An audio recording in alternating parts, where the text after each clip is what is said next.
Il voit ce qui doit arriver avant. Pendant 2019, Dieu monte cette porte. Et cette porte s'ouvre et tu peux monter à tout moment, comme Jean, Daniel, les prophètes. Si tu es prophétique, quelqu'un dit je suis prophétique. Que tu viens monter là, tu montes à l'autel. Une fois que tu viens aussi dans ce secteur, tu es devant l'autel. Tu n'as pas besoin de voir ça pour tomber par terre. On n'a pas besoin de te dire chaque dimanche, mettons-nous à genoux, levons les mains, tenons-nous dans la présence de Dieu avec crainte et tremblement. Non! Si tu comprends la parole, tu le fais. Parce que l'esprit en toi de vous, ça le fait. Vous allez envoyer l'essence du sang de Jésus dans vos maisons, dans votre cœur. Et déteste le feu. Quand tu as mis l'essence, mais le feu, il est foutu. Alors le feu du Saint-Esprit et le sang de Jésus. Allez, le feu du Saint-Esprit. On y va, prends mon Dieu.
Parce qu'il voulait la mort, il dit à Dieu, j'essaie d'amener le réveil en Israël. Tu as fait descendre le feu du ciel. Tu as fait descendre la pluie sur la terre. Le feu symbolise le zèle que nous devons avoir aussi. Quand le feu consume le sacrifice, il doit consumer ta vie afin qu'il réveille le zèle en toi. Nous avons prié dans cette direction vendredi. La pluie sur la terre pour rafraîchir, car nous sommes comme une terre souvent aride et desséchée. Dans les temps que nous vivons, beaucoup de chrétiens sont desséchés. Et nous avons besoin de la pluie de l'arrière-saison. Nous avons besoin que Dieu envoie une pluie nouvelle. Parce que beaucoup de gens ont perdu la direction. Comme le peuple de Dieu à l'époque de Élie qui était clopant. Il n'avait pas de direction. Faute de vision, le peuple périssait. Mais il y a eu un prophète qui s'est levé. Qui s'est levé contre le système, qui s'est levé contre Jézabel, qui s'est levé contre les principautés. Et il a provoqué le réveil. Akab a raconté cela à Jézabel, mais étant donné qu'elle est animée d'un esprit très fort, comme à l'image de Pharaon qui résistait à Moïse, elle a résisté à Élie en lui disant je vais te tuer. Élie a dû fuir. Élie était un homme de la même nature que lui. Nous avons prié pour les serviteurs de Dieu l'autre jour. N'est-ce pas? Nous avons prié pour les gens qui étaient dépressifs. Nous avons prié pour les gens, les chrétiens eux-mêmes qui sont dans des phases où l'esprit de Jézabel, un esprit territorial, attaque la nation, attaque les cœurs, attaque la foi et veut les renverser, veut tuer les vrais prophètes, veut tuer la parole de Dieu, car les vrais prophètes ont la parole de Dieu. Quand les yeux de Samson étaient crevés, ses cheveux coupés, c'était le prophétisme qui est les yeux qui étaient crevés. C'était l'autorité apostolique qui était atteinte. Et souvent Satan, par l'esprit de Jézabel, attaque l'autorité apostolique, les cheveux. Il veut les couper, il veut couper les cheveux. Car l'autorité, la tête, ce sont les apôtres. Et les yeux, ce sont les prophètes. Mais au nom de Jésus, que Dieu rétablisse la vision des prophètes. Que Dieu rétablisse l'autorité apostolique. Prions le Seigneur. Le peuple de l'Alliance, nous couvrons le peuple de Dieu. Que ce soit partout ailleurs qui nous regarde en direct. Nous invoquons le sang de l'Alliance.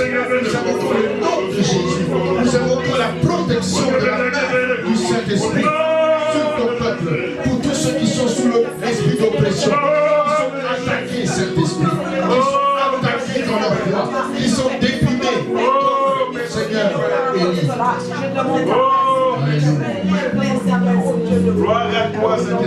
Nous avons prié l'autre jour. Et qu'est-ce que Élie a fait? Il a été dans une grotte. Il s'est retiré à plus de 400 km de marche.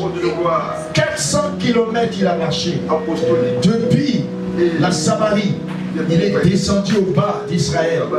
Et il est descendu plus bas encore, il est descendu dans le désert du Sinaï. Et étant dans le désert du Sinaï, il est rentré dans cette grotte où Moïse, Dieu l'avait caché pour se manifester à lui. Dieu a caché pour se manifester à lui. Au nom de Jésus.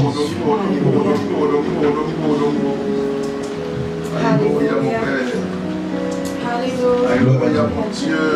Gloire à Dieu. Alléluia. Dieu a manifesté sa gloire. Lorsque Moïse s'est caché dans cette même grotte. Et Dieu a manifesté sa gloire. Lorsque c'est puissant. Tellement j'aime ce genre, je voudrais demander à Chobi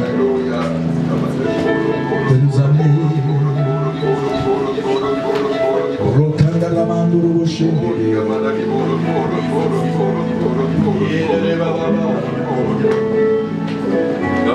Si Dieu t'a redonné la joie du salut, c'est bon. C'est le temps de lui exprimer l'allégresse. Oh, alléluia. Laisse-toi conduire, mon frère. Toi qui me suis, laisse-toi conduire. Oh, merci, mon Père. Levons les mains vers lui, mon Dieu. Élève ton cœur, élève ta voix, mon roi. Élève les mains, élève ton cœur, élève ta voix. Voix. Voix.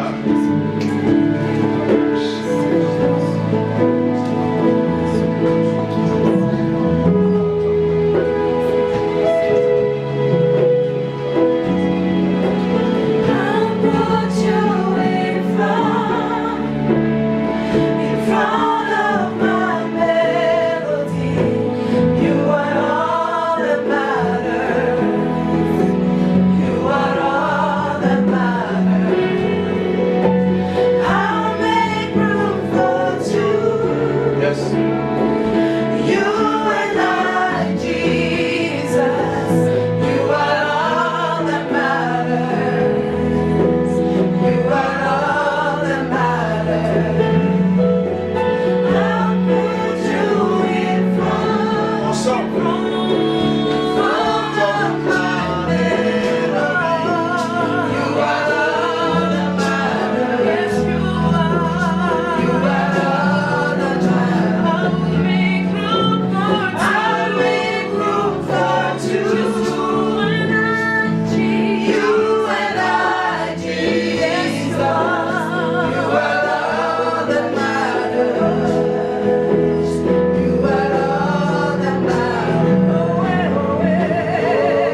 ta mélodie, devant ta destinée? Est-ce que c'est Jésus qui est tout ton objectif? Tout ce dont tu as besoin? Ou y a-t-il autre chose encore que tu mets devant? Cherchez premièrement le royaume de Dieu et sa justice. N'est-ce pas? Cherchez premièrement le royaume de Dieu.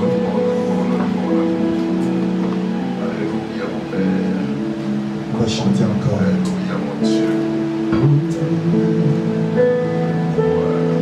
Dites avec moi, crée en moi un cœur pur. Crée-moi un cœur pur. Renouvelle en moi un esprit bien disposé. Renouvelle en moi un esprit bien disposé. Pour cette saison présente. Pour cette saison présente.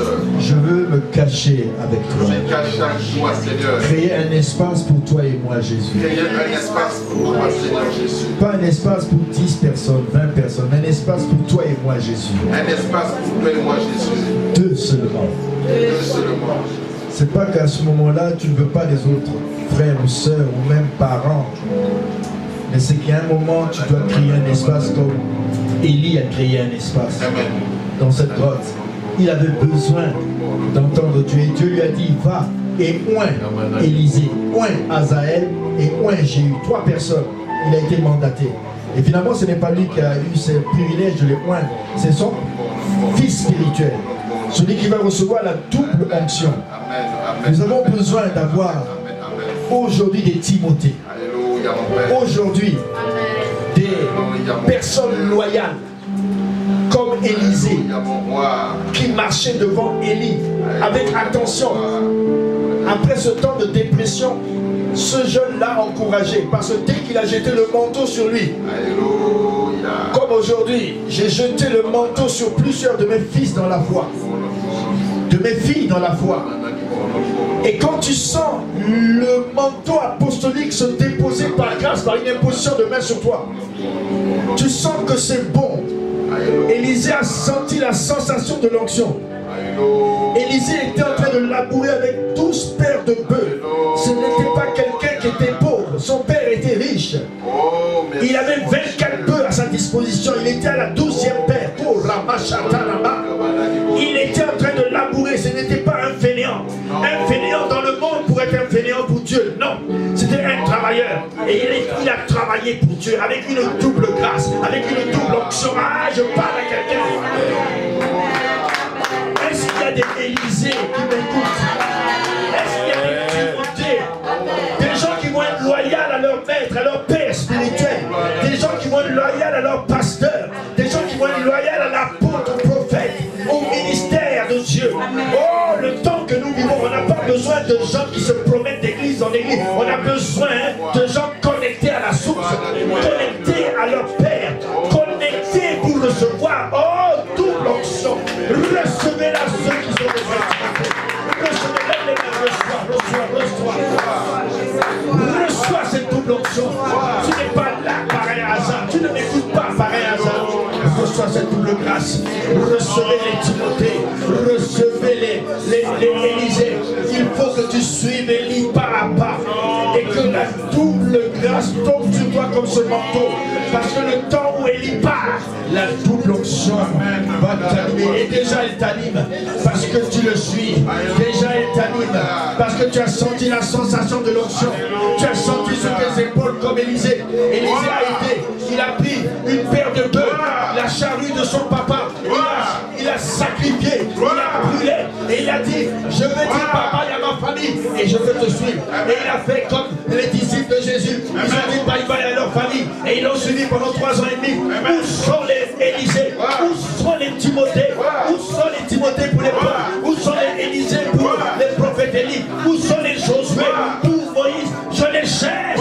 Je cherche quelqu'un. Je te cherche. Il cherche des adorateurs. Il cherche des Élie. Il cherche des Élisée. Oh, y a-t-il des Élisée dans ce temps de 2020? Où sont-ils? Nom de Jésus. Je veux parler aux Élisée ce matin. Je veux parler aux Timothée ce matin. Je veux parler aux conquérants qui arrêtent le soleil et la nuit. Oh, j'ai besoin d'eux. Je n'ai pas besoin des gens qui sont toujours absents. Des gens qui sont toujours des révolutionnaires contre l'autorité. Qui sont toujours en train de couper la chevelure par des trahisons. La chevelure apostolique ou de crever les yeux pour arrêter l'onction prophétique. J'ai besoin que l'autorité apostolique soit rétablie. J'ai besoin de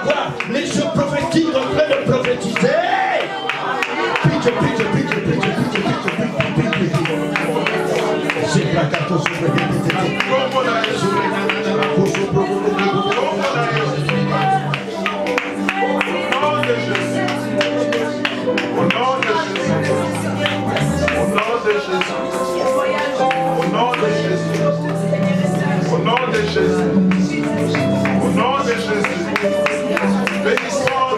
crois qu'en ce dimanche, Dieu a trouvé des Élie, et des Élisée, des Moïse et des Josué, des Paul et des Timothée.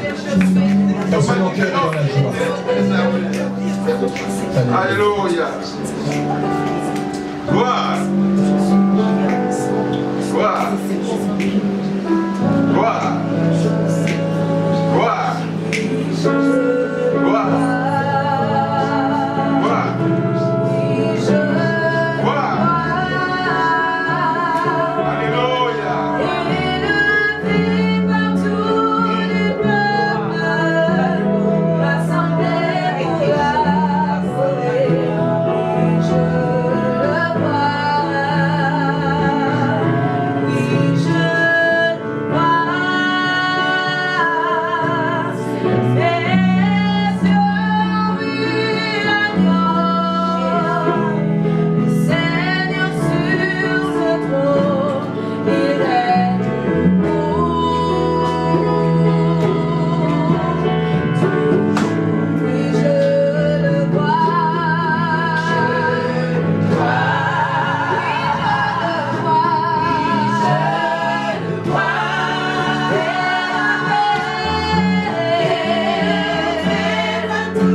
sommes comme père et fils. Et je suis un peu de la vieille école, mais de la bonne école. Old school. It's a good old school. Comme on le dit en anglais. Et vous savez, on ne peut pas établir d'autres nouveaux piquets, comme dit le proverbe. Poser d'autres piquets que celui qui a été posé, le fondement est Jésus. Nous sommes dans des saisons nouvelles, mais la Bible ne change pas. Jésus ne change pas. Et nous voulons donner l'occasion à mon fils, le prophète Armel, de nous encourager en direct, en live, puisque nous ne sommes pas à l'église, mais nous sommes l'église. Alors, acclamons le Seigneur.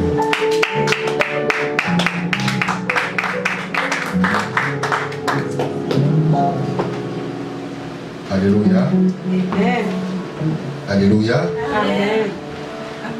Je suis encore dans la joie d'être en ces lieux, les lieux où nous retrouvions il y a plus de 16 ans.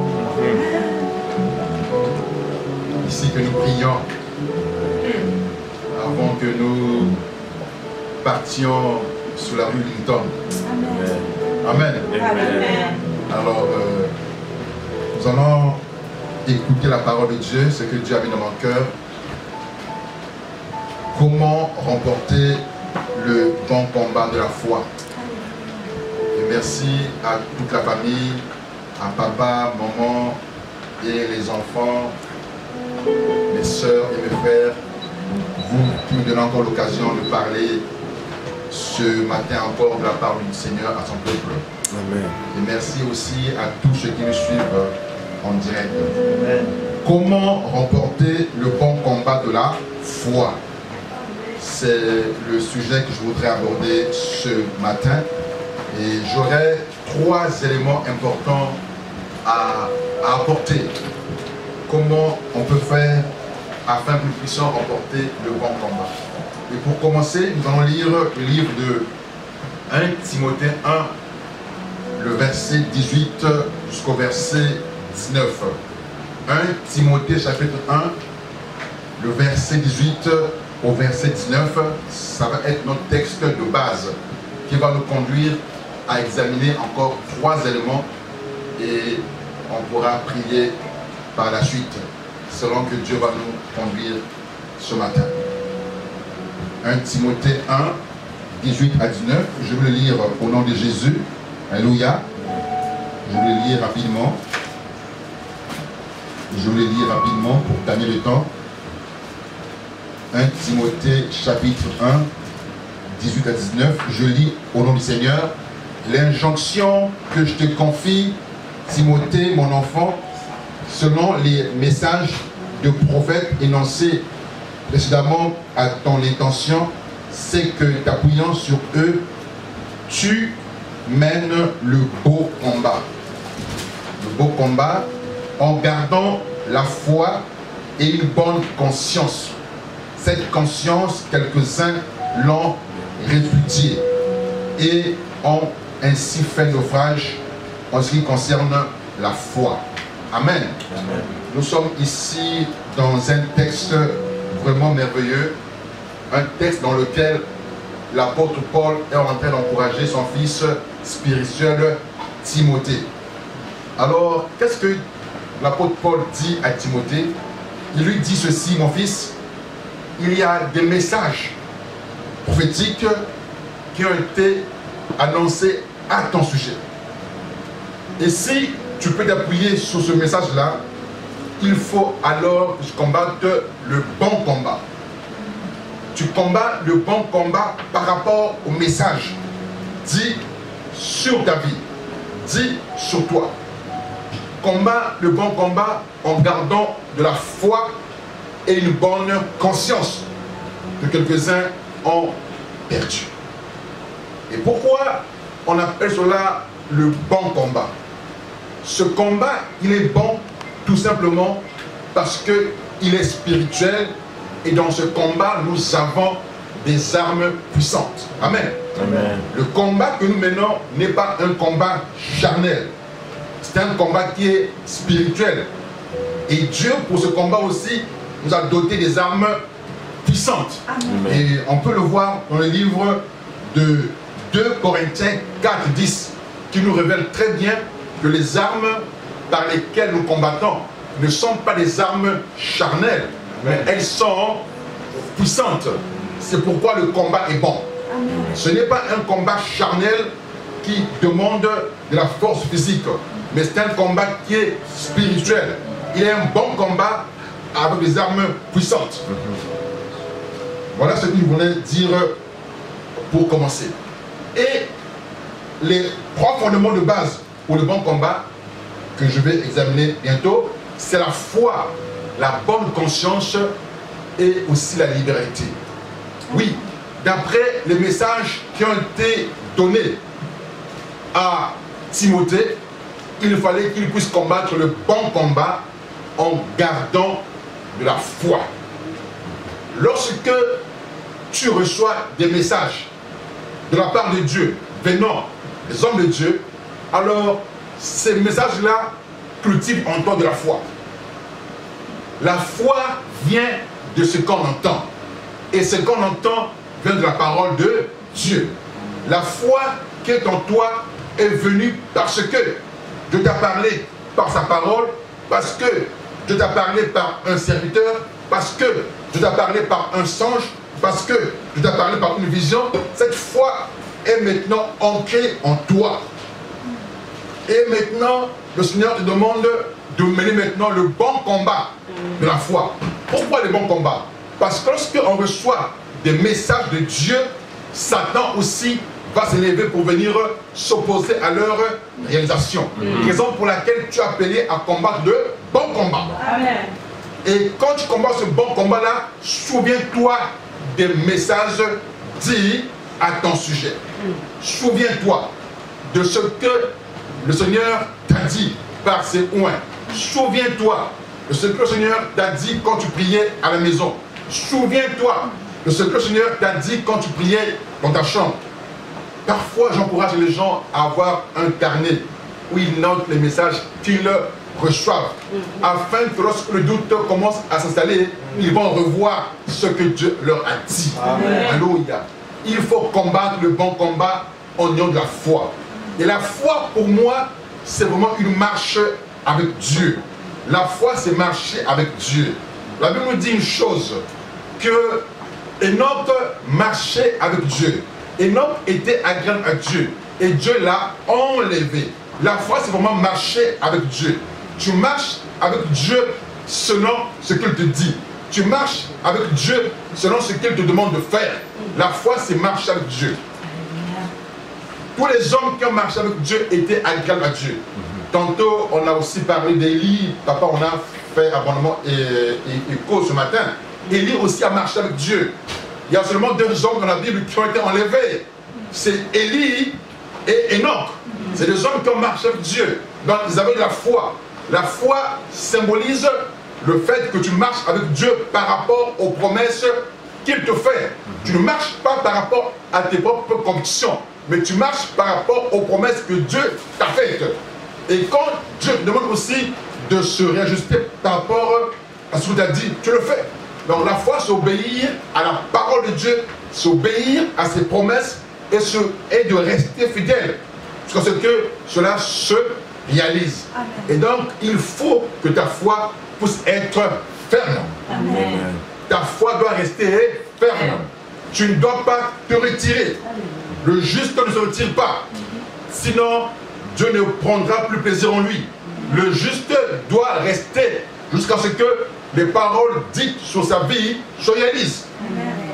La foi demande vraiment de la combativité. Amen. La foi demande vraiment de la persévérance. Amen. La foi demande aussi de l'amour pour son Dieu. Parce que ce que Dieu a dit va s'accomplir. Amen. Amen. En dehors de la foi, l'autre élément que nous voulons avoir ici, c'est aussi la bonne conscience. Oui, pour mener le bon combat de la foi, il faut de la foi, comme je l'ai dit. Deuxième élément, avoir une bonne conscience.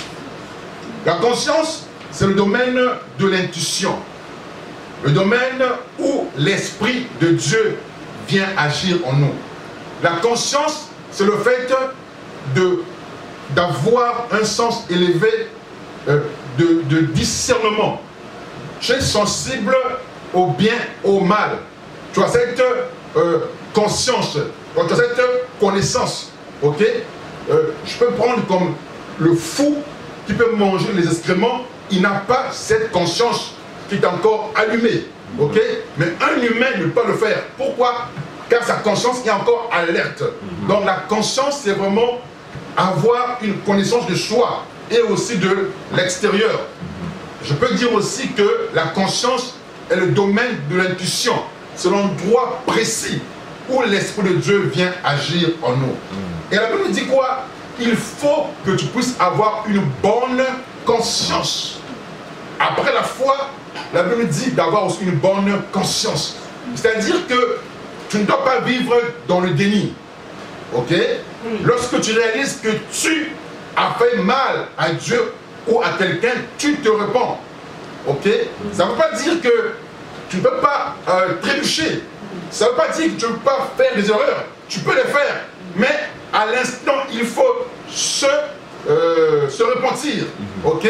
Mais quand tu vis dans le déni, alors ça va te conduire à faire naufrage. Parce que tu n'es plus sensible. La bonne conscience, c'est le fait de ne pas demeurer dans le déni. C'est-à-dire que tu fais des choses comme si rien n'était. Tu es en train de faire du mal et que tu persistes dans le mal. Et là, tu risques de faire un naufrage. La Bible dit que celui qui tombe se relève. La bonne conscience, c'est le fait d'être conscient de ce que tu peux faire qui n'est pas bien à Dieu et aux autres, mais se relever. Mais le fait de continuer à faire du bien et de t'empirer dans le mal, cela peut te conduire à faire naufrage. Alléluia. La bonne conscience. Et on peut le voir dans le livre de Actes 24, où on parle de la bonne conscience. Acte 24, où on parle de la bonne conscience. Alléluia. Est-ce qu'on est ensemble? Amen. Gloire à Dieu, gloire à Dieu, gloire à Dieu, gloire à Dieu. Acte 24, verset 16. On nous parle ici de la bonne conscience. Je vais lire cela rapidement dans le nom de Jésus-Christ. Dans le nom de Jésus-Christ. Alléluia. C'est pourquoi moi aussi, je m'exerce à avoir constamment une conscience irréprochable devant Dieu et devant les hommes. La Bible dit que c'est pourquoi moi aussi je m'exerce. Ça veut dire aussi que moi aussi je m'efforce, ok, à ne pas rester dans le déni devant Dieu et devant les hommes. L'apôtre Paul, voilà ce qu'il faisait. Il s'efforçait d'être en paix devant Dieu et devant les hommes. Il s'efforçait, il s'exerçait. Tout le monde doit s'exercer. Tout le monde doit pratiquer à avoir une bonne conscience devant Dieu et devant les hommes. Parce que nous sommes dans le combat, le bon combat, qui demande à la fois. J'ai deux éléments que j'ai oubliés. C'est quand même important quand même de le mentionner. La foi, c'est vraiment le fondement de toute victoire. Et quand tu vas dans le livre de 1 Jean 4, 4, ça nous dit clairement ceci, que la victoire qui triomphe du monde, c'est la foi. Amen.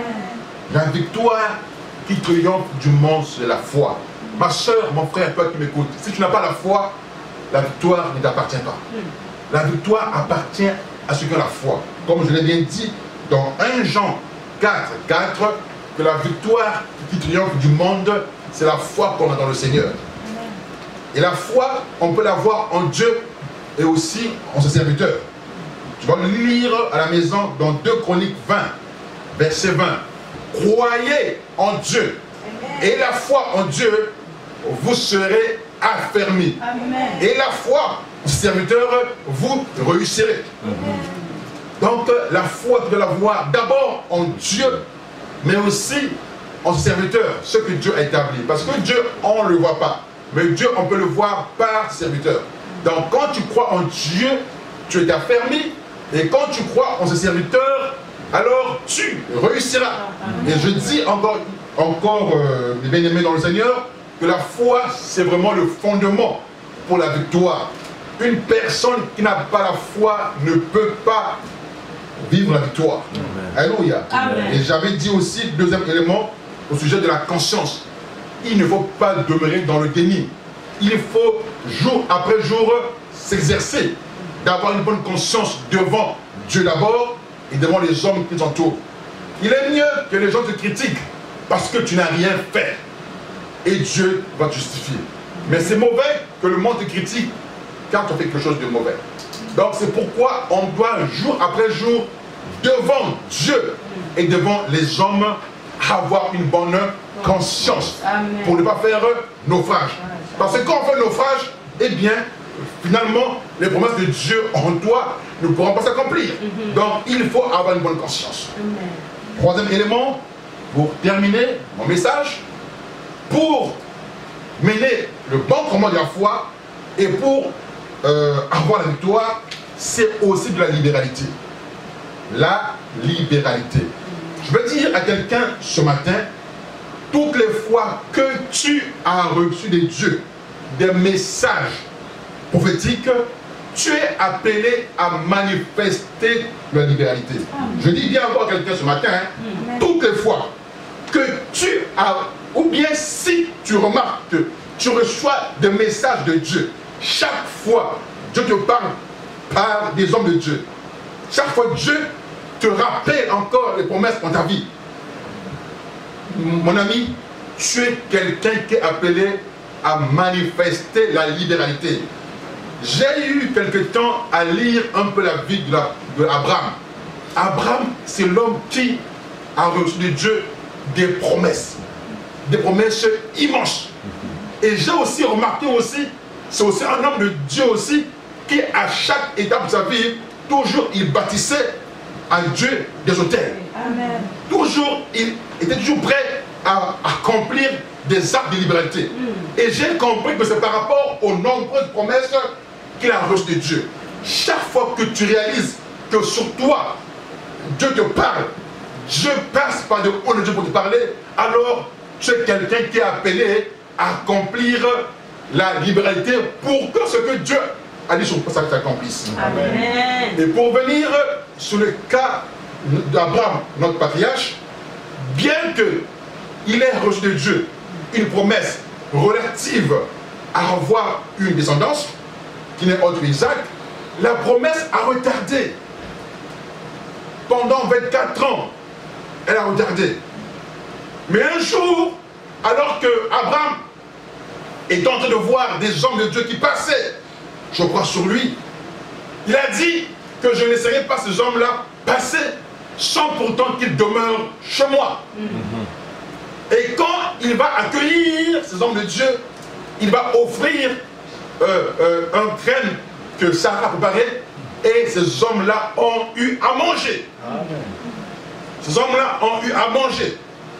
Et après qu'ils aient mangé, ils ont demandé à Abraham, où est Sarah?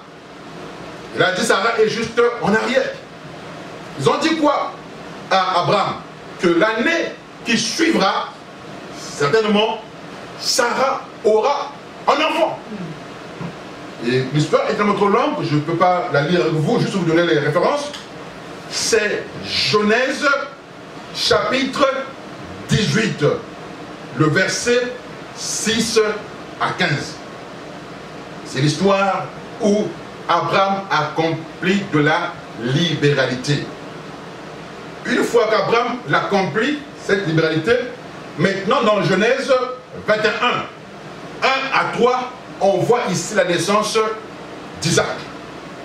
Toutes les fois que tu reçois de Dieu ses promesses, tu marches dans la foi, tu es en train de cheminer avec Dieu. Parce que la foi est toujours, disons que la foi avec Dieu, elle est progressive. Quand tu lis le livre d'Abraham, il dit ceci Dieu dit ceci à Abraham, Abraham quitte ton territoire, va ici. Après un autre endroit, il lui dit, Abraham, fais ceci. La foi est toujours progressive. La marche avec Dieu est progressive.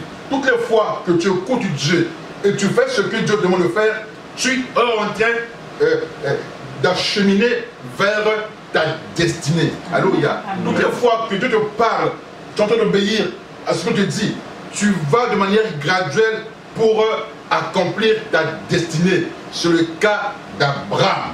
Alléluia. Et je dis encore ce matin, toutes les fois que tu reçois de Dieu des promesses énormes, des promesses vraiment grandioses, alors tu es appelé aussi à être un homme de libéralité pour que ce que Dieu a dit sur toi se réalise. C'est pourquoi ce matin, je demande au peuple de Dieu d'avoir cette conscience que le combat que nous menons devant le Seigneur est un bon combat. Amen. Est un combat qui d'avance on peut gagner. Amen. Parce que nous avons des armes de Dieu qui sont puissantes. Qui sont puissantes. Amen. Ce que Dieu t'a dit va s'accomplir. Amen. Tu gardes la foi et tu t'exerces à avoir la bonne conscience jour après jour devant Dieu et devant les hommes. Et ensuite, tu fais des actions de libéralité. Le Dieu que tu sers, il va t'honorer. Le Dieu que tu sers, il va agir. Je me souviens encore dans la Bible, toujours parlant de la libéralité, alors que le peuple Israël voulait que Dieu se manifeste à leur sujet. Dieu a dit quoi à Moïse? Dis au peuple qu'ils prélèvent de leur revenu une offrande afin de bâtir un temple. Et quand le peuple a obéi, il a apporté des objets à Moïse pour construire le tabernacle. Et quand cela a été accompli, alors la Bible dit que cette gloire de Dieu est descendue. Le peuple a porté une libéralité avec bon cœur, de manière généreuse, et Dieu finalement a manifesté quoi? Sa Shekinah est descendue. La libéralité vient d'un bon cœur. La liberté ne vient pas de ce que on te force de faire, mais tu le fais parce que tu réalises qu'avec Dieu, tu as une alliance. Quand quelqu'un sait, avec Dieu, j'ai une alliance, je suis appelé à faire de la liberté. C'est là où Dieu va commencer comme à manifester dans le monde concret ce que Dieu m'a déjà promis. Alléluia. Peuple de Dieu, soyons vraiment un peuple qui est disposé à écouter Dieu. Aimons le Seigneur. Aimons le Seigneur. Et cultivons avec lui cette intimité. Parce que c'est de manière progressive, c'est de manière graduelle que nous connaissons l'endroit où Dieu nous conduit. C'est de manière graduelle que nous connaissons l'endroit où Dieu nous dirige. Soyons alertes aux signes que Dieu nous montre. Soyons alertes. Soyons alertes. Car le Dieu en qui nous nous confions est un Dieu fidèle. Est un Dieu qui va faire du bien à son peuple. Que Dieu nous bénisse par sa parole. Et juste pour terminer, si notre bien-aimée sœur peut lui donner quelques notes musicales, et après on va prier pour terminer.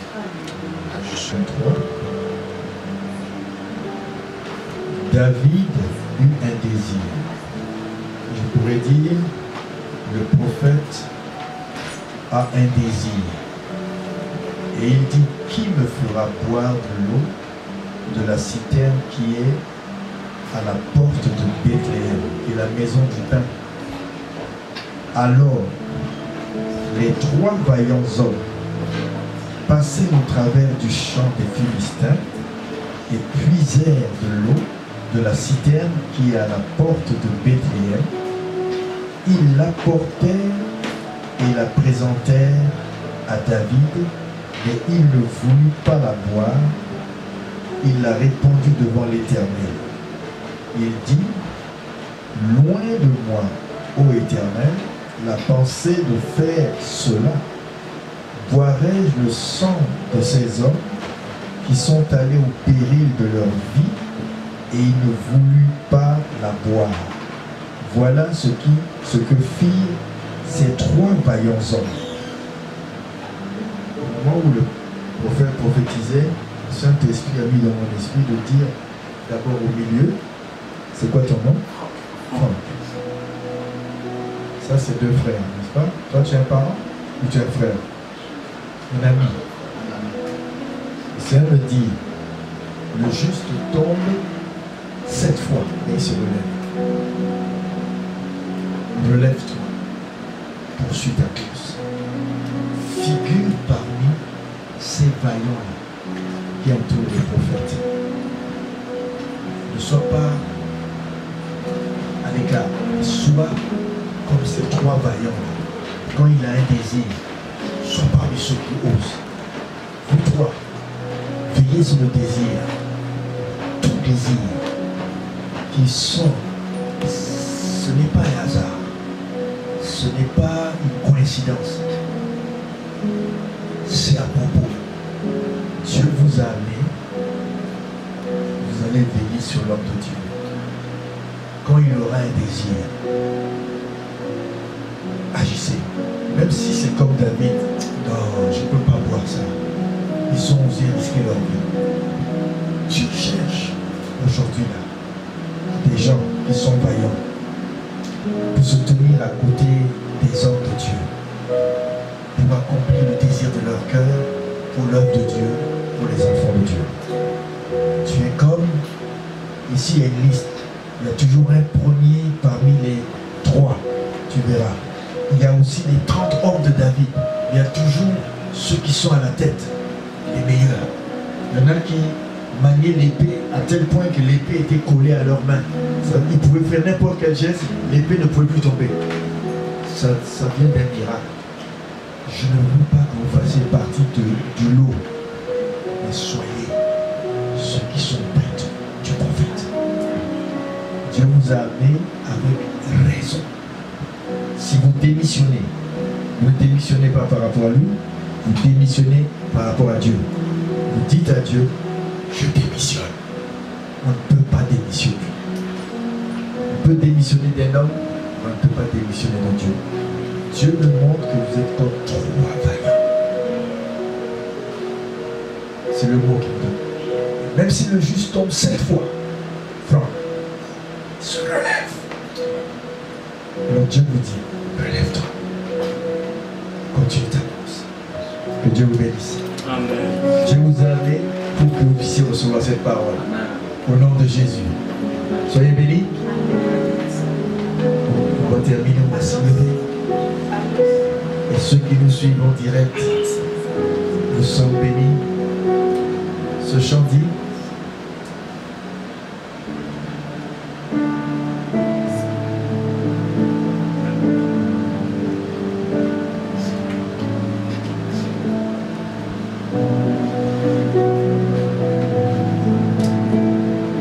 on termine avec ce chant, on dit Saint, Saint, Saint.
Merci de lui donner des hommes solides, des vaillants hommes autour de lui, car nous en avons besoin pour faire avancer l'œuvre.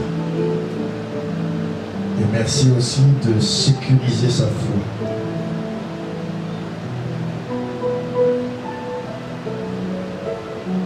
sécurise ta foi, afin qu'elle ne soit jamais ébranlée, afin que toute dépression spirituelle puisse l'attaquer et ne la vaincre au nom de Jésus. Je dis, je sécurise ta foi. Par ce geste prophétique, je sécurise ta foi. Quand viendra la tempête, quand viendra le vent, que tu puisses, comme l'aigle royal, t'envoler, saisir la tempête et monter au-dessus de la tempête. Et avec ta perception spirituelle, ton insight, tu puisses continuer à voir au-delà de la tempête. Mon fils, regarde au-delà de la tempête. Que tout esprit de Jézabel qui cherche à percer les yeux spirituels des prophètes, je mets cette main devant tes yeux, une main apostolique pour barrer et contrer au nom de Jésus. Que toute flèche, toute très enflammée de l'esprit de Jézabel soit contrecarrée au nom de Jésus. Tout esprit de séduction, car Jézabel est un esprit de séduction, Jézabel est un esprit de sorcellerie. Par l'autorité apostolique d'un Père qui m'est confié, en tant que bouche autorisée, parapluie sur ta vie, je te couvre au nom de Jésus, je te couvre au nom de Jésus, et je couvre l'Église au nom de Jésus. Tous les assauts de l'ennemi, comme toutes les malbouches de Jézabel, ces bouches qui cherchent à tuer les prophètes, tuer la vision prophétique, tuer l'autorité apostolique, ces bouches de sorcellerie sont anéantis au nom de Jésus. Et que la conscience dont tu as parlé, que nous soyons tous, nous avons été tous à l'écoute, une bonne conscience, une foi saine et un amour qui soit dans une libéralité à profusion, soit l'objet de notre combat. Que nous puissions combattre dans cet esprit-là pendant tous ces jours à venir et les années à venir. Une bonne conscience, une foi sincère, une foi sans hypocrisie, et que nous puissions combattre le bon combat, comme tu l'as si bien annoncé. Et nous disons à tous ceux qui nous suivent en ligne, et nous disons à tous ceux qui nous ont écoutés, combattez le bon combat. Gardez la foi et une bonne conscience. Ne perdez pas et ne faites jamais naufrage, car les temps que nous vivons sont des temps qui s'opposent à la foi. Que votre conscience jamais ne s'émousse, mais qu'elle soit ferme, solide. Que Dieu vous bénisse et nous souhaitons tout au long de la semaine que vous ayez une semaine bénie devant Dieu. Et n'oubliez pas, transmettez à d'autres ce que vous avez en ligne, partagez-le. Et pour ceux qui nous ont suivis, l'église Shekinah, aussi n'oubliez pas, envoyez vos offrandes, bénissez votre assemblée là où vous êtes. Et à l'église d'Ottawa, nous les bénissons au nom de Jésus par l'autorité qui m'est conférée, et que la grâce du Seigneur rentre avec ceux qui sont venus au nom de Jésus. Amen. Shalom à vous, bien-aimés dans le Seigneur. Shalom à tout le monde. Voici les annonces pour l'église Shekinah. Alors rappelons-nous, comme nous avions dit, le mercredi nous avons réunion. Donc à distance, vous allez pouvoir nous suivre à partir de 19h jusqu'à 20h. Vous avez également aussi le vendredi miracle qui est de 19h à 20h et le culte d'adoration le dimanche de 10h à 12h30. Vous pourrez aussi nous suivre via les réseaux sociaux. Nous avons notre Facebook qui est Shekinah Doxa de Sherbrooke. Vous pouvez aussi nous suivre sur notre chaîne YouTube qui est Shekinah Glory TV. Donc Glory et TV sont collés ensemble. Et aussi vous pouvez nous suivre sur notre page Instagram qui est Shekinah Glory TV. Pour tous ceux qui sont membres de l'Église et qui sont affiliés, vous pouvez aussi faire vos dîmes et vos offrandes au travers du mail qui est ictus4@hotmail.com et acheminer pour pouvoir encourager, continuer à soutenir l'Église. Et pour tous ceux qui sont en dehors et qui chercheraient, qui souhaiteraient faire un don pour encourager et booster le corps du Christ, vous pouvez le faire via PayPal et vous faire acheminer votre offrande ou votre don pour soutenir l'Église. Sinon, que le Seigneur vous bénisse abondamment. Demeurez dans la grâce de Dieu et à bientôt. À bientôt.